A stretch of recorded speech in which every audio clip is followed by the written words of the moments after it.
In the high-vaulted chamber of Capitol Hill that morning, it felt almost apocalyptic before a single word was spoken, as if the air itself carried the weight of grief and accusation. Because for the families in the gallery, this was not just another hearing. It was the moment where private anguish clashed with public accountability, where Americans who had lost loved ones or nearly lost their own lives were about to stand before government officials and demand answers, justice, and a reckoning. The room buzzed with a low murmur of aides, reporters, and aides, but all eyes were drawn to the empty seats on the Republican side, a conspicuous absence that framed the moment like a gaping scar. As Democrats took the podium to open the hearing focused on violent encounters with immigration enforcement agents, a topic that had already ignited intense national debate. The first witness, not a politician nor a lawyer, but a brother whose voice trembled between fury and sorrow, stepped forward, and the chamber went still, as if every person sensing the raw truth that was about to unfold. He spoke of his sister, her name echoing through the room with heartbreaking clarity, describing her death at the hands of an ICE agent in Minneapolis, a story so searing that even seasoned journalists lapsed into shocked silence. Witness after witness recounted moments that felt ripped from a nightmare. A woman shot 5 times, another violently detained en route to a medical appointment, a car sprayed with gunfire, as lawmakers and citizens alike struggled to reconcile the notion of enforcement with the human cost that was being detailed. With every testimony, the tension mounted because this was not abstract policy debate. This was flesh and blood, loss and trauma, set against the backdrop of a nation grappling with the balance between law enforcement and human dignity. And at a point when emotions could have boiled over into chaos, the chamber fell into a charged hush, highlighting the contrast between those present to hear these truths and those who, by their absence, sparked further outrage. The second witness stood, a survivor whose voice was steadier than anyone expected given her ordeal. She recounted not just the physical injuries she had suffered, but the psychological aftermath, the thoughts that haunt someone shot so many times, and the family members who cling to her every word for validation and justice. Her testimony was punctuated by the raw frustration of having to relive each moment, each flash of fear, each question of why me echoing through her mind as the agents approached. Listeners in the room could almost hear the pounding of her heart as she described the instantaneous shift from normal life to violence, illustrating how quickly everyday existence could be transformed by a split-second decision. A bullet fired, a family forever altered. All throughout her narrative, every detail she offered, the sound of footsteps, the shape of the street, the bright midday sunlight, was not just descriptive, but symbolic. An attempt to etch into public record the heartbreak that statistics too often dilute. As she spoke, a ripple of empathy spread among some lawmakers, and one could see even seasoned political figures squirm slightly, as if the weight of these personal stories pressed against the solemn duty they were elected to uphold. Behind her in the gallery, family members held each other tightly, and a few dabbed at tears, aware that what was unfolding was bigger than emotion. It was evidence, testimony laid bare before a nation wrestling with its own ideals. And yet, the emptiness of those unoccupied Republican seats lingered, a silence that spoke as loudly as the testimonies themselves, forcing viewers and listeners everywhere to ask, where were they? And what did their absence signify about the priorities of those they elect? What made the moment electric was not just the content of the testimony, though the stories were harrowing, but the raw emotional intelligence each witness displayed, the instinctual vulnerability of people who were forced into the spotlight, not by choice but by circumstance, revealing in painful detail how their lives had collided with a federal agency meant to enforce laws, but they alleged at grave cost to innocent people.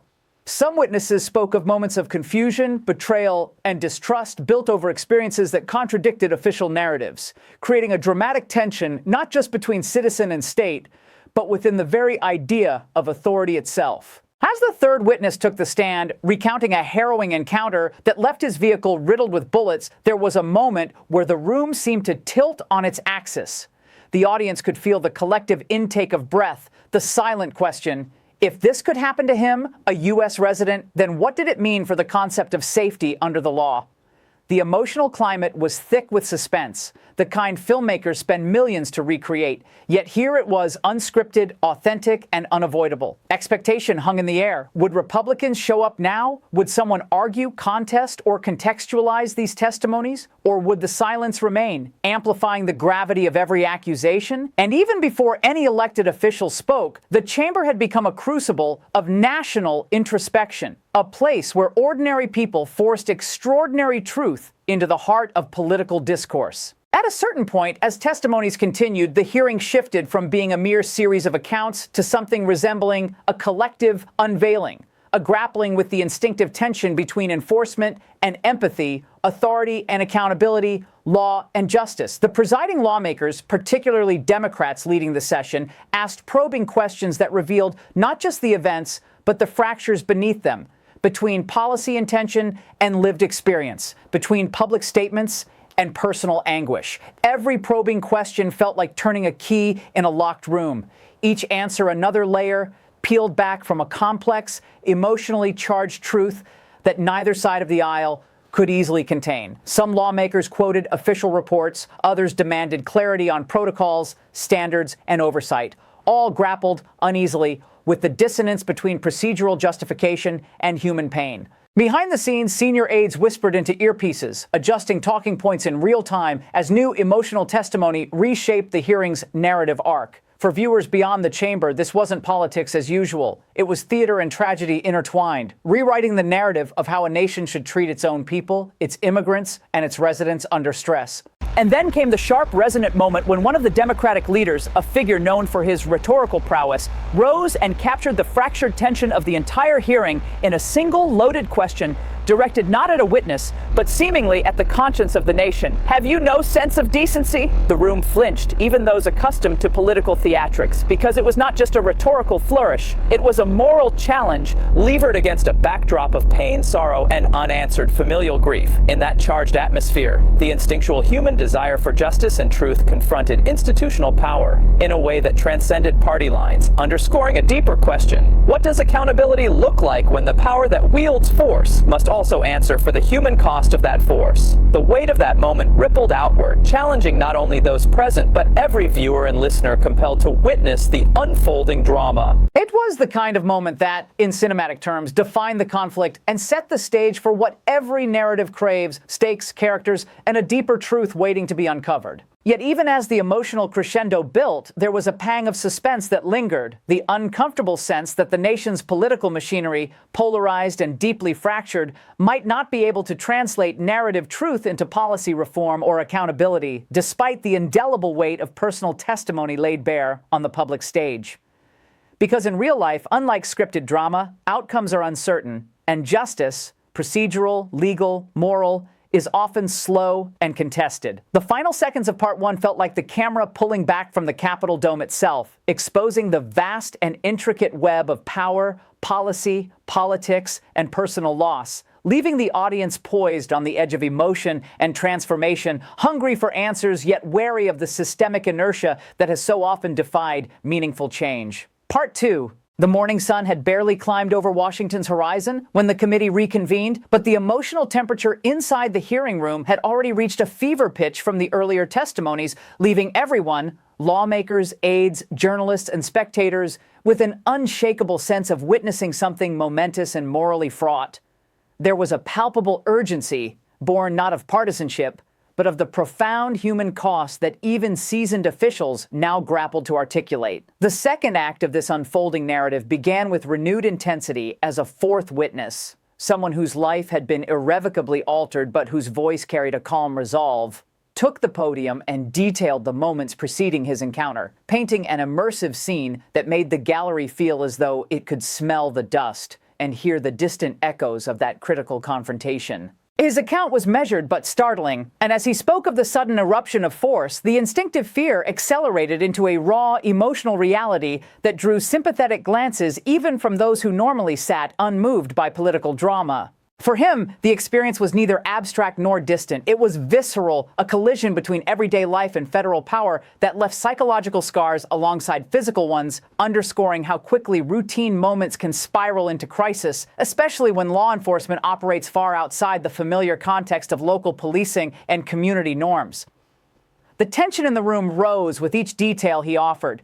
Not out of spectacle, but because his words pierced the illusion that citizen and state are always aligned in understanding, empathy, and mutual respect. Listeners weren't just hearing events, They were internalizing the emotional stains left on someone whose trust in the system had been fractured in an instant. And if the earlier testimonies were painful, this witness's composed reflection on fear, confusion, and loss carried a weight that was almost too heavy to bear. What made this part of the hearing particularly dramatic was not just the content, but the shifting dynamics among lawmakers themselves. As questions cascaded, even those who had been skeptically silent were forced into reckoning with the incontrovertible emotional truths being laid bare, challenging their instincts, assumptions, and political reflexes. The instinct for self-preservation, political, ideological, human, clashed with the instinct for empathy, forging a quiet internal battle visible in micro-expressions, in hesitant follow-ups, in lawmakers pushing beyond prepared talking points to genuinely grapple with the testimony before them. There was a sense that this was no longer merely a hearing. It was a crucible of moral conflict, challenging every person present to reconcile duty with conscience. And then came the moment that shifted the entire narrative arc. A witness testified that during her violent encounter, she had been aggressively detained while merely trying to seek medical care, a violation she described not just in physical terms, but in the way it fractured trust in the institutions sworn to protect her, a story that resonated far beyond party labels and struck at the heart of what it means to live in a democratic society that promises rights and protections to all. As she spoke, a hush fell, punctuated only by the tenseness of journalists frantically scribbling notes, aides whispering into earpieces, and lawmakers adjusting in their seats as though bracing for a storm that was building in real time. This was the kind of testimony that does not just recount an incident, it exposes a rift between lived reality and official narratives, forcing every listener to confront the uncomfortable question, when power meets vulnerability, who stands accountable? The visceral impact of her words was amplified when lawmakers began drawing on official reports and contrasting them with what witnesses described, illuminating discrepancies between narrative and experience, between governmental framing and human reality. This was not simply debate about numbers and policy, but about the lived truths of people who had been irrevocably changed. Suddenly, the room was no longer a theater of partisan talking points. It was a battleground where justice, truth, and accountability were being fought for in real time, with every witness performance reverberating beyond the committee room into the hearts and minds of civilians watching or listening across the nation. As the drama intensified, members of the committee began to ask deeper, probing questions, not just about what happened, but why institutions failed to prevent such harm, why oversight had been so limited, and whether the absence of bipartisan presence at key moments implicitly signaled a retreat from accountability. These questions, steeped in moral urgency, punctured through conventional political defensiveness, and elevated the hearing from procedural formality to genuine moral reckoning. Tension mounted as the Democratic leaders pressed for clarity, for understanding, for resolution, confronting officials and witnesses alike with the gravity of their words and the unfinished nature of the nation's pursuit of justice. Yet as the second hour of testimony unfolded, there remained a dramatic subplot weaving through the room. The stark contrast between emotionally charged witness accounts and the conspicuous absence of certain political voices that might have challenged, contextualized, or offered alternative perspectives. That absence became a narrative force of its own, fueling speculation, criticism, and online discourse as viewers outside Capitol Hill wrestled with the meaning of civic responsibility and political engagement. And in that quiet tension, the hearing revealed not just individual stories of trauma, but systemic questions about representation and accountability in a polarized era, compelling everyone, elected officials and ordinary citizens alike, to examine what it means to truly bear witness to injustice. By the time the second act of this unfolding drama ended, the chamber was nearly silent, each person immersed in their own reflection, weighing the emotional testimony against institutional inertia, pondering the complex interplay between enforcement, human dignity, power, and accountability. This was not a scripted story with a neat resolution, but a living narrative with stakes that transcended the confines of legislation. A story about the fragility of trust, the resilience of the human spirit, and the unrelenting search for justice in a society struggling to reconcile its ideals with its realities. As the hearing pushed deeper into the afternoon, the atmosphere inside the chamber transformed from shock to something heavier, a simmering realization that what was unfolding wasn't an isolated series of tragic encounters, but a pattern that hinted at systemic failure, blurred accountability, and a widening gap between federal enforcement power and the communities it touched. The earlier testimonies had cracked open the emotional core of the issue, but now lawmakers began weaving those stories together, building a broader narrative that suggested these were not unfortunate anomalies, but warning signs of a deeper institutional culture problem. Each witness's experience, once viewed alone, seemed tragic. Together, they formed a chilling mosaic of fear, force, and unanswered questions. The audience could sense it, the shift from heartbreak to reckoning, where sorrow slowly hardened into urgency and empathy into demand for reform. One lawmaker leaned forward, voice steady but eyes burning with conviction, as he asked a witness whether any clear identification had been provided before the encounter escalated into violence. And the pause that followed felt like an eternity, as if time itself hesitated before revealing the truth. When the witness finally answered that everything happened too fast, that there was confusion, shouting, fear, the room absorbed the implication that chaos, not clarity, had defined moments where life and death hung in the balance. It wasn't just about who fired a weapon or who issued an order.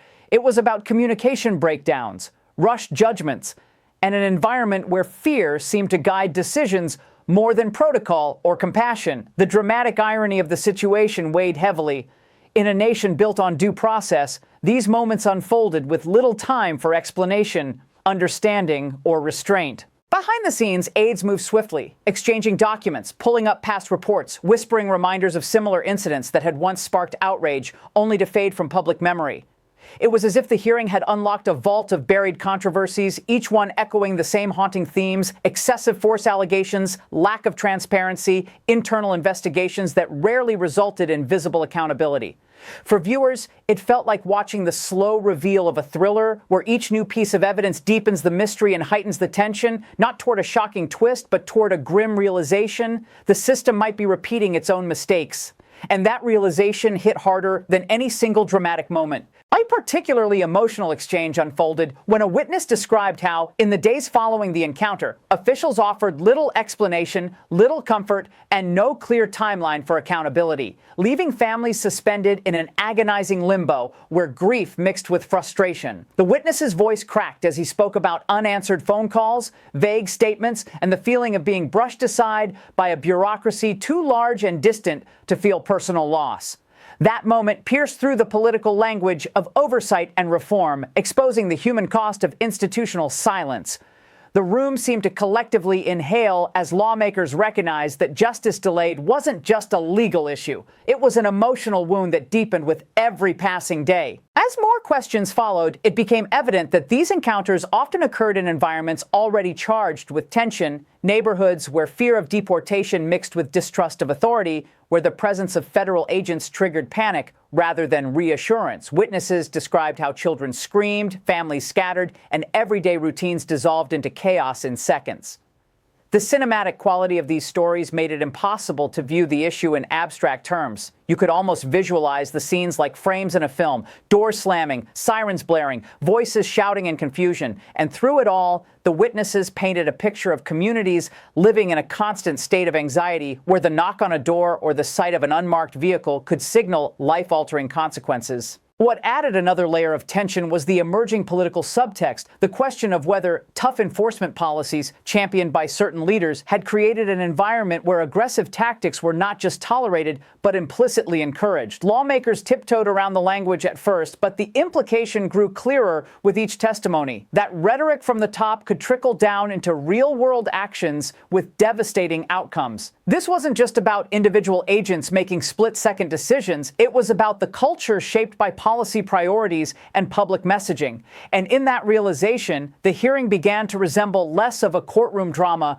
and more of a national soul-searching exercise. One powerful moment came when a lawmaker asked a witness what justice would look like for them, and the answer wasn't about revenge or punishment. It was about transparency, accountability, and ensuring no other family had to experience the same pain. That response resonated deeply, shifting the narrative from anger to purpose, from sorrow to hope for change. It was a reminder that beneath the raw emotions and political tension lay a shared human desire for safety, fairness, and dignity. Even those hardened by years of political battles seemed momentarily disarmed by the simplicity and sincerity of that plea. As the third part of the hearing story drew to a close, there was a growing sense that the nation was standing at a crossroads, between continuing a cycle of outrage followed by inaction, or confronting uncomfortable truths and pushing for meaningful reform. The testimonies had stripped away layers of abstraction, revealing not just policy failures, but the fragile humanity caught in the crossfire of enforcement and politics. The tension now wasn't just about what had happened, it was about what would happen next. Would these stories spark real change, or would they become just another chapter in the long history of hearings that made headlines and then faded into obscurity? The chamber slowly emptied for a brief recess, but the emotional weight lingered, hanging in the air like a storm cloud ready to break. Conversations buzzed in hushed tones, reporters hurried to file breaking updates, and lawmakers retreated to corners to strategize. Yet for the witnesses and families, there was no break from the pain, only the hope that their courage in sharing these stories would not be in vain. And for the audience watching from afar, the suspense deepened, not with anticipation of a dramatic reveal, but with the haunting question of whether the system would finally listen. When the hearing resumed after the recess, the energy inside the chamber felt sharper, almost electric, as if the emotional testimonies had ignited a fire that could no longer be contained by polite procedure or measured questioning.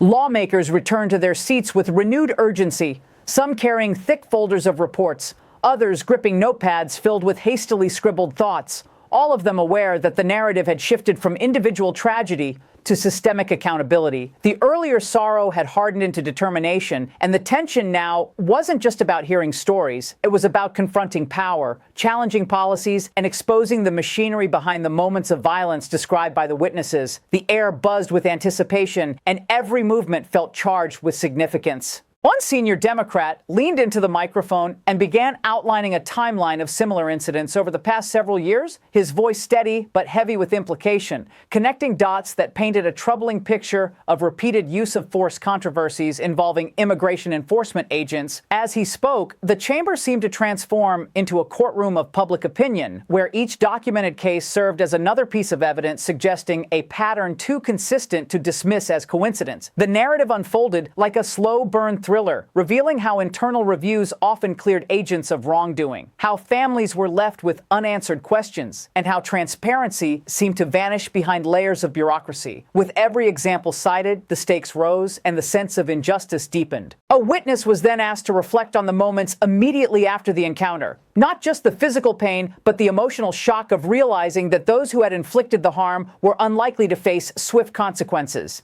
He described lying in a hospital bed, replaying the incident over and over in his mind, wondering how a routine day had turned into a life-threatening ordeal.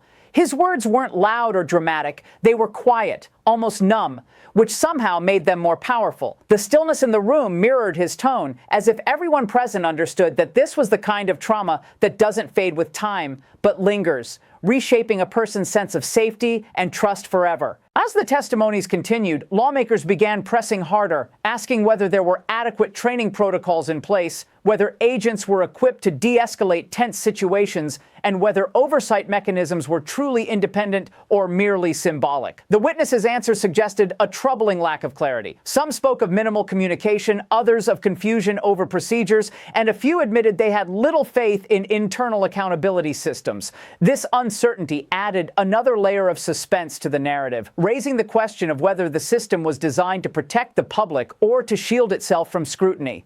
The cinematic tension wasn't built on action, but on revelation, the slow, unsettling unveiling of institutional flaws. What made this part of the hearing particularly gripping was the way emotions began to spill beyond the witnesses and into the lawmakers themselves. One representative's voice cracked as she spoke about families in her district who lived in constant fear of encounters with federal agents, describing how children would hide when they saw unfamiliar vehicles and parents would avoid public spaces to reduce risk.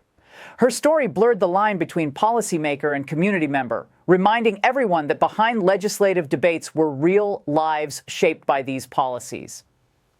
The empathy in her voice was palpable, and for a brief moment, the political theater dissolved into something deeply human. Then came the moment that sent a visible ripple through the room. A lawmaker directly addressed the empty Republican seats once again, questioning aloud how anyone could ignore such testimony, how accountability could exist if those responsible for shaping enforcement policies refused to even witness the consequences. It wasn't a shout, but a pointed, almost sorrowful observation that hung in the air like a challenge.